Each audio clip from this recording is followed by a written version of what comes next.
What's going on, Rockstar? Welcome back to another episode of The 1% Life. I'm your host, peak performance coach and trainer, Joni Dillon, and today we are talking about what happens when you live your life for other people.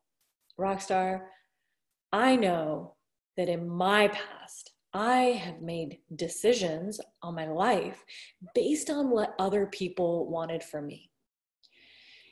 And maybe you feel like this is you too, where perhaps your parents, your significant other, your spouse, your siblings, your culture may be in your mind putting certain pressures upon you to be something that you may not want to be. And maybe you're feeling these pressures in your relationships, who you should be dating, who you could be married to or should be married to rather. And these pressures from other people have influenced the decisions in your life. If this is the case, Rockstar, today's episode's for you. And we're going to talk about why it is imperative that you stop living your life for all of those other people out there and you begin to now live it for you.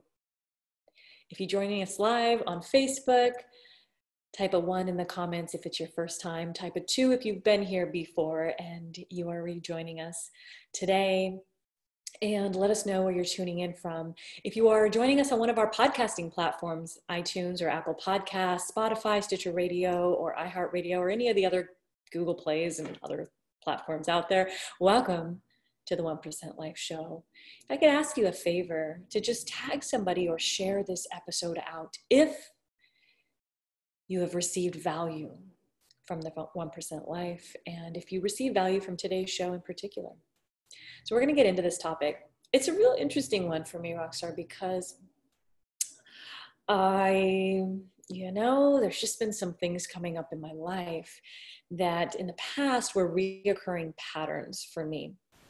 Meaning, culturally, I grew up in an East Indian family. My parents immigrated to this country in 1968, and I believe 68. And, I was born in the States, in the US, in Lafayette, Indiana. Yes, an Indian from Indiana. Actually, I'm an American. Now, am I an American Indian? No. Just an Indian. American Indian. Whatever. You get the point. An American. With East Indian ethnicity. Like, that's the proper way to say, what are you? What's your ethnicity? For all of you wondering. I digress. So the reality is, Rockstar, that my parents moved here when I wasn't even born yet. And I grew up in a culture where there were a lot of, expectations. And whether those expectations were quote unquote real or not, they were certainly perceived on my part. What do I mean by that? What do I marry by that? Okay, we'll get into marriage. So growing up, there was expectations that you would marry within your culture. Maybe you've experienced this within your family and your religion. From what I hear, Jewish people are supposed to marry Jewish people, Muslim people, Christians. That rule has been broken. Can we all agree that it definitely has been broken? And if we have experienced the pressure from our families, it can be a real thing for us. And the other thing that kind of came up for me, so luckily, I think that's a really not so cool word to use in this context, but so my mom passed when I was 20 years old, and not being really raised as an adult with my mother, who really cared about what people thought about her. Like my mom, God rest your soul, love you, mama. People really care. She really cared about what others thought about her. And, just a beautiful woman inside and out, yet was really impressioned by other people, meaning what others thought of how she looked, how she dressed, her kids, and all of that really mattered to her. And I remember being a kid and my mom not liking who my sister dated. And, for whatever reason, maybe I remember he didn't finish college. That was like the big thing. Like, he didn't finish college. okay. And now we look at all the people who didn't finish college and all of the incredible companies and businesses that they've created and built, right? As if college is the only way to achieve success. Now, I also had pressures growing up. You know, if you're Asian American or Asian period, you get this. Like, you're just supposed to go into the sciences and the maths. And that was not me. It was not me. So by the time my sister, I'm the youngest, so she's 11 years older, my brother 8 years older, went off to college, ended up going to medical school. They got their doctor, they got their electrical engineer, turned AI, who knows what dude now. I was like, that's not me. And I literally remember picking up the phone after just realizing I had failed my calculus test in college. Like, going to college, first of all, let me go back a second. Going to college was not an option for me. There was no, would you like to go to college, Joni? Hell no. There was no, it would be nice if you went to college. What would you like to be when you grow up? No, none of that. No, in fact, I didn't even get celebrated for A's. Like, it was an expectation that you just got A's, like straight A's. And if you got a B, well, you better do some serious explaining, because if my mom hadn't caught the B before the B was coming, something, meaning she communicated with all my teachers, something was going on. Like, not good. Like, what happened? And so I remember getting that F on a midterm in calculus, freaking the you-know-what out. Like, I am not this person. I'm not cut out for this. I don't want to be a doctor, which was like the option. I don't want to be an engineer, which was like the other option. Maybe some of you out there can relate. Those pressures from your parents to be something, maybe even to just carry the lineage of your family forward, the business that's been in your family, or, you know, the same profession that your mother or father held. My father wanted me so badly to be a scientist. I think that was like the other alternative. Like, if you're not gonna be a doctor, you're not gonna be an engineer, will you be a scientist? No, Dad, I'm not gonna be a scientist either.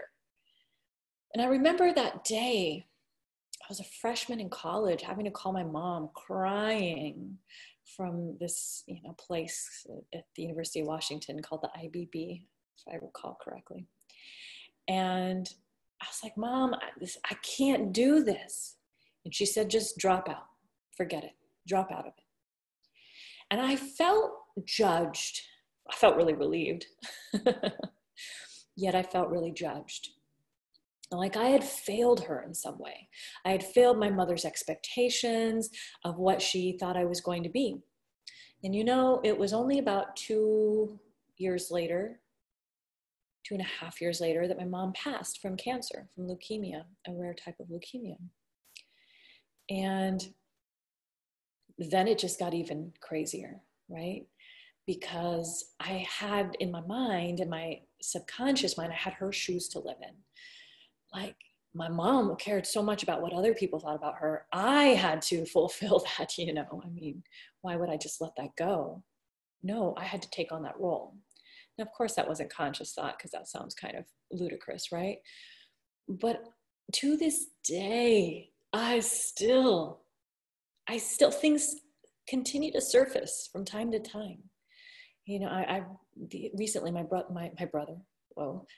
partner asked me, very different. My partner asked me, did that ever show up in your mom? And I said, yeah, it did. Wow, it did. And he says, well, for what purpose are you deciding to hold on to that for you? It was probably different words than that.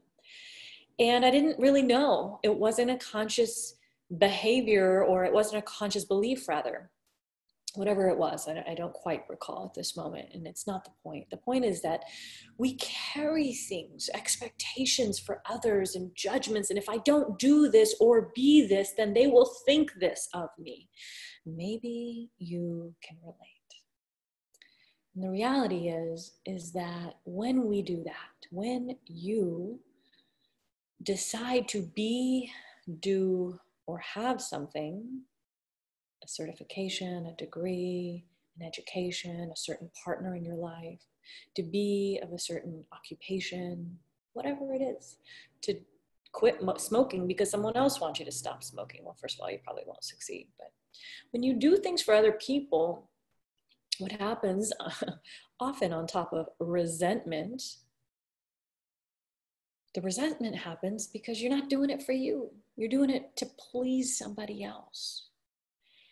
And when you do something to please somebody else, you're not doing it for you. And therefore, there's a feeling of obligation to somebody else. Like, I gotta do this for them. But if you're doing it for them, then what are you doing for you? And whose life are you living? See, I remember relationships in my past where I was very secretive about them because I didn't believe that my family would like the person I was dating. I just didn't believe that they would. Maybe they weren't, didn't have enough education. They weren't, degreed up enough. They didn't have a certain background, or maybe they just came from a family that I thought maybe my parents wouldn't, respect. And because of that, I literally lost relationships, one of which was a really great relationship because I didn't make him feel like he was my everything. In fact, it was very obvious to him that he was not my everything, that I wouldn't even take him around my family for 7 years until the very end. And it's because I wanted them to think that I was someone I wasn't. I wanted them to think that I wasn't in the relationship that I was. I wanted them to not, and he was an amazing man. He still is. The father to my doggy, right? And the reality is that I was living my life for somebody else. And I remember that day when I called my mom and I said, Mom, I'm dropping out of this calculus class. It's freaking hard. I can't do it. I'm not cut out for it. I literally remember saying, I'm not going to med school. I'm not going to be in the sciences. I'm not going to be a doctor. I remember that conversation and how intense it was for me to tell and admit to my mom, and admit to her that I was about to crush her dreams. It felt devastating. It felt devastating. And it was probably in that moment in time that I took on certain beliefs, and just having to please others and feeling like I let them down, if I didn't do the thing they wanted me to do. And it's no way to live. It's no way to live. Here's what I realized. What I've realized over my years, my 40 young years of living, is that no matter who you're with, you're always going to be judged. No matter who your partner is, somebody's not going to think they're good enough for you. No matter how accomplished they are, someone's not going to believe they're right for you. No matter how good they are to you, someone's going to have an opinion. No matter what you do, there are going to be people who look at you like, you do what for a living? How do you do that? Why would you want to do that? I had to, tell my dad at one point, after going to graduate school, having a business, starting a business that was failing, when the last economic crash happened and I needed to pay my bills, I had to tell my dad I was going to sell timeshare, you guys. Sell timeshare. Now, many of you listeners out there are in that world and you get it. You get the madness of that to other people. But you also get that you loved what you did or do. And it was real for you, right? You changed people's lives. You put them on vacation. And I had to tell my dad that his, daughter with 3 degrees by that point, because I had to accumulate all the degrees or I just wouldn't be that good Indian daughter, compared to my sister who was a doctor and my brother who had a PhD. I think, I don't even know what he has at this point. No, master's, excuse me. Oh yeah, just a master's, right? But brilliant, brilliant, brilliant people. And I had to tell him I was going to go sell timeshare. And I had to change my belief in my mind around that career so that my dad would receive it differently. Like, I had to be proud of the career that I was owning. I had to literally sell myself on why I loved it so much and why it was the right career for me at that time. And when I sold myself on it, because I really believed it, I was pumped. I was like, man, I pay $75K to run a line of clothing through to hope to sell it in a down economy right now. 4 times a year, that's not happening right now. I got to put food on the table, have a mortgage to pay. And I actually really love putting people on vacation. And I love the product I sold. So I told my dad that, and I saw the income potential initially. I told my dad that, and you know what was cool? Was he actually was like, beta, which means daughter, if you're happy, I'm happy. And I was like, wow, that's cool. You can do anything. He says, you can do whatever you want. So was that my dad holding on to that, or was that me holding on to that fear and that belief as a child that projected through him? What if I could have just admitted at a young age and that I wanted to be with a certain person, or that I believed I was going to be an entrepreneur and go sell timeshare, whatever the thing was, and go back to being an entrepreneur right after a failed business, like all this stuff. See, I believe that when we hold our convictions and our passions and what's in our heart, and we communicate that to those we love with passion and conviction, who cares how they decide to receive it? And I say that out of love.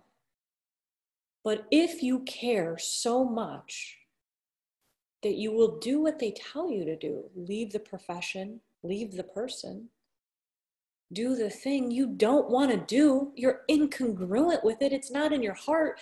Do you know how many people I know who are of East Indian descent that are going to medical school or have gone through medical school now and didn't want to be there?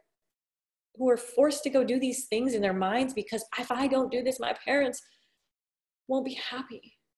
It's ridiculous. The pressure is insane.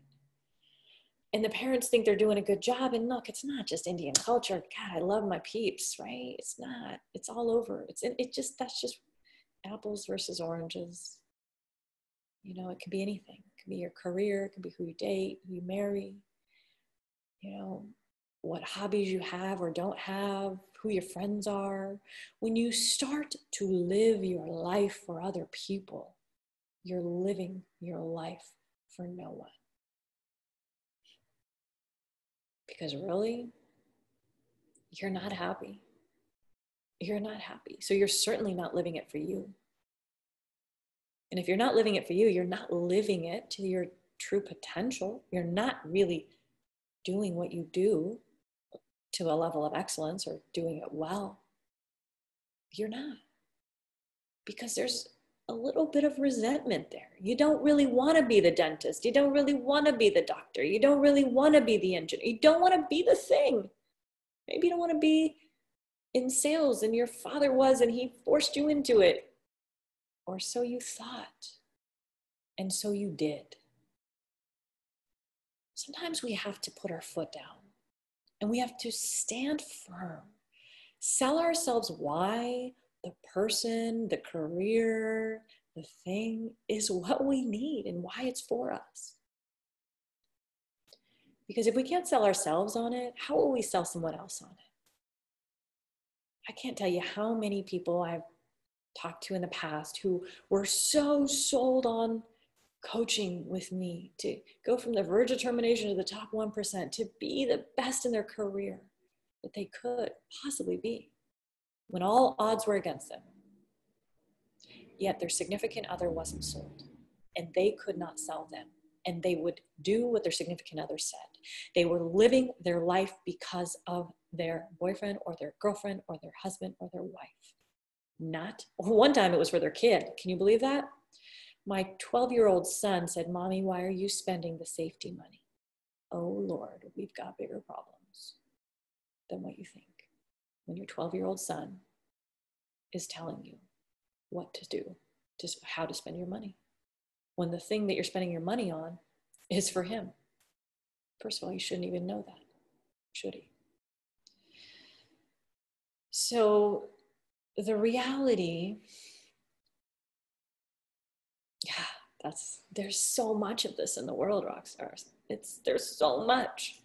And I want you to look at your life right now. Where are you living your life for somebody else? And it could just be as simple as, I'm supposed to behave a certain way in quarantine. I'm supposed to behave or believe a certain thing. I'm wearing a mask because others expect me to wear a mask. So y'all might think I'm crazy, but I walked up in Whole Foods yesterday. I was going to go pick up my partner from the airport last night, and which is a whole nother crazy shit show from what I hear about traveling right now. And I had to make a run to Whole Foods. And it wasn't until, so I get in there, I'm like, oh, I probably shouldn't be touching this cart. Well, I can wash my hands, but just in case, what if I touch my mouth? All this stuff going through my head, And then I'm like, can I spray something? I'm like, here, don't spray this toxic spray. I just sprayed all over my hands. Spray this other toxic, sanitize, whatever, hand sanitizer, who knows what's in it. So I did that, and there was a sign that said, secure your mask. If you don't have one, we'll get one for you. Now, I was in a rush and I was in a hurry. And the funny thing is I actually had a mask in my car. I've only worn it like twice in the last few months at the time this is being recorded. But I forgot and I didn't have time. And at the moment I was like, oh, F it. I don't care. I'm okay. It was 10 minutes till closing, and there was barely anybody there. And it was really funny because everybody was running around dodging me as I was running around like a little tornado trying to get what I needed. And, I'm not trying to laugh about it, but sometimes we do things for other people. How many of you are wearing masks because you think it's the right thing to do? How many of you are behaving in a certain way because if you don't, someone in your life will judge you around that? What would happen if, Rockstar, you just decided to just be you? To say, who cares what they think? I'm not living my life for you. If I pick up the virus, which isn't going to happen, my unconscious mind protects me at all times. I know I'm safe and sound. And that's the projection I have. Now, for some of you, you may not understand that, and that's okay. I don't expect you to. But those of you who've been listening to me in the show for a long time, you know how to work with your subconscious mind. And you know that its job is to protect you. So if you program it to protect you, it can and it will and it does. So leverage it and stop living your life for everybody else who wants you to live it the way their expectations are, the way their belief systems are, the way their values are. You can choose to have your own values, your own belief systems, your own thoughts and opinions and ways of being that are totally incongruent with theirs. And who gives a what if somebody else thinks you should be a certain way? I know there's going to be somebody irritated at my message right now. They're going to be irritated if I said something else because they're just irritable people, most likely. And if you're not an irritable person and you got irritated, well, my apologies to you. But the reality is that someone's always judging you. I made it a policy in my life to really stop judging people, to just stop. Because how does it serve me to judge someone when I don't even know what shoes they have walked through? I don't know what they're going through. I don't know how they were raised, what their belief systems were, what their values imprinted upon them were, what anything in their life really is, or what they were doing 5 minutes ago that made them react in that way.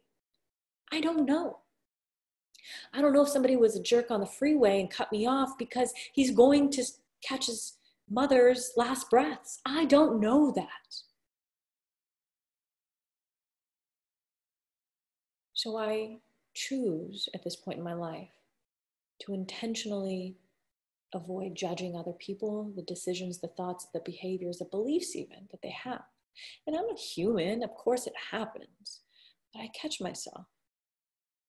And I think one of the things that makes us unique as human beings is that we all do have different beliefs and values and things that, make us unique. God, if everybody looked like me, it'd be a very not so exciting place.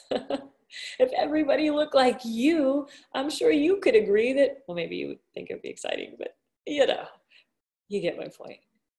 We need diversity. Do we want a homogeneous belief system? Thoughts, behaviors, beliefs? No, it's freaking lame. We'd have nothing to complain about. The news would have nothing to talk about, right? We need people to be different. So in the end, in short, right? Like, this is about you putting the proverbial line in the sand, drawing that line and stepping over it and looking at that thing in your life that you've been doing for somebody else. Maybe the job that you've held on to for way too long. Maybe the partner that you've not been treating right because of how somebody else thinks about them. Maybe the person that you're with and you don't want to be with. Maybe it's a belief system you hold that's not even yours, it's somebody else's. That you were just raised with that belief and you took it with you. Because why not? You didn't consciously do it, but you can consciously decide now to drop it, to change it, and to pivot. To change your belief, to adopt a new one, to change your job if now makes sense, to change anything in your life. Stop living your life for other people and begin now to live your life for you. You're worthy of it. If you enjoyed today's episode of The 1% Life, take a screenshot of it, tag me in it on Instagram or Facebook or any other platform, and share it out. Share it out. Let's get more people thinking bigger about how they can create new possibilities in their life, how they can dream bigger, how they can be more, and release those limiting belief patterns of the past that no longer serve them or serve you. Until next time, Rockstar, get out there and change some lives today. You deserve it, and they do too. Peace.